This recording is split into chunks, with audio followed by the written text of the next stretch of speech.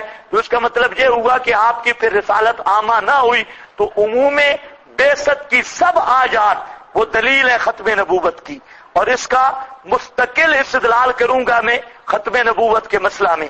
قل یا ایھا 100 آیت ہے، خیال کرو کس کی دلیل؟ ختم، پوری 100 آیت ختم نبوت کی دلیل ہے۔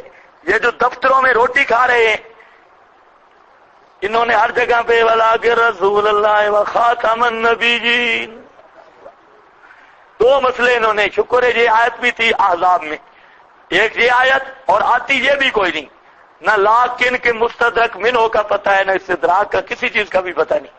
اور ان کو چاہیے جتنی جماعتیں ہیں نا، جتنی جماعتوں پر تنقید نہیں، ہم ان کو کہتے ہیں کہ اشاعتیوں کے پاس بیٹھ کے کام کا انداز سیکھ لو۔ جو ختم نبوت والے ہمارے پاس آئے ہم انہیں سمجھائیں کہ ختم نبوت پر کام کیسے کرنا ہے، ان بیچاروں کو پتہ ہی نہیں۔ 100 آیت قرآن مقدس کی بالکل صریح ہے ختم نبوت محمدیہ پر کہ آپ آخر الانبیاء ہیں، خاتم الانبیاء ہیں صلی اللہ علیہ وسلم۔ ہاں ایک آیت یہ بھی ہے عموم بعثت، یا ایھا الناس انی رسول اللہ الیکم جمیعا، اور دوسرا رد ہے شیعہ بریلوی سب مشرکوں پر۔ کیا مطلب؟ میرے پیغمبر تو بتلا میں کون ہوں؟ میں تو پیغام لانے والا ہوں، میں مختار کل نہیں ہوں، میں پیغام لانے والا ہوں۔ مختار کل کون ہے؟ الذی لہ ملک السماوات والارض، میں اس بادشاہ کا رسول ہوں کہ زمین و آسمان، یہاں پر دیکھو لام اختصاص کا، لہو کی تقدیم اثر کے لیے، ملک کا معنی التصرف، ملک کی اضافت السماوات کی طرف استغراق کی، یہ کبھی بھی نہ بھولے۔ اور معنی کیا ہے؟ زمین و آسمان کا سارا تصرف، زمین و آسمان کی ہر چیز میں متصرف ہونا یہ اسی ہی کا خاصہ ہے، کوئی ناری نوری اس میں شریک نہیں۔ لا الہ الا ہو، یہ اس نور کی چمک ہے۔ لا الہ الا ہو، کوئی نہیں کار ساز، حاجت روا، مشکل کشا اور حق عبادت کا مستحق ہوا جو سوا اللہ کے، جو ہوجیب یمیت، وہی جان نکالتا ہے، جان ڈالتا ہے، یمیت اور جان نکالتا ہے۔ فآمنوا باللہ، یہ ہے نرا نور، اس نور کو مانو۔ فآمنوا باللہ، بس ایمان لاؤ ساتھ اللہ کے اور ساتھ اس کے رسول کے، النبی، جو نبی ہے بڑی اونچی شان والا، الامی، ہے بھی امی، الذی یؤمن باللہ، وہ رسول بھی مانتا ہے اللہ کی توحید والے مسئلہ کو، یہ یؤمن باللہ، ایمان رکھتا ہے ساتھ اللہ کے، بکلماتہ، اور اللہ کے کلمات کے ساتھ بھی، کلمات سے مراجعہ قرآن ہے، کلمات ہی اللہ کی کتابیں بھی مانتا ہے، قرآن۔ واتبعوہ لعلکم تہتدون، واتبعوہ، اسی کی اتباع کرو، لعلکم تہتدون، تاکہ تم راہ پر رہو، اسی کی اتباع کرو تاکہ تم راہ پاؤ۔ ادھر اتبعونی، یہاں پر واتبعوہ لعلکم تہتدون، یہی آیت آپ کو اس دن نہیں ملی۔ رد البدعات میں آپ کے حفاظ نہیں دیکھ سکے، وہ جو اتباع والا عنوان تھا یہ آ گئی ہے، واتبعوہ لعلکم تہتدون ومنکم موسیٰ امۃ، تو معلوم ہوتا ہے ہدایت بند ہے اتباع محمدی میں۔ اور بزرگوں آیت کیا کہتی ہے؟ واتبع لعلکم، ہدایت بند ہے کس میں؟ اتباع محمدی میں، اتباع محمدی میں۔ دیکھ لو، واتبعوہ لعلکم تہتدون، اتباع کرو اس رسول کی تاکہ تم ہدایت پاؤ. ہدایت بند ہے اتباع محمدی میں. یہ ذہن میں رکھ لو. ومن قوم موسیٰ، اور قوم موسیٰ سے امت یہدون بالحق، ایک پارٹی ہے جو رہنمائی کرتی ہے ساتھ حق کے. وبہ یعدلون. چلو جی زور کے بعد انشاءاللہ پڑھیں گے. وآخر دعوانا الحمدللہ. 3:15 بجے.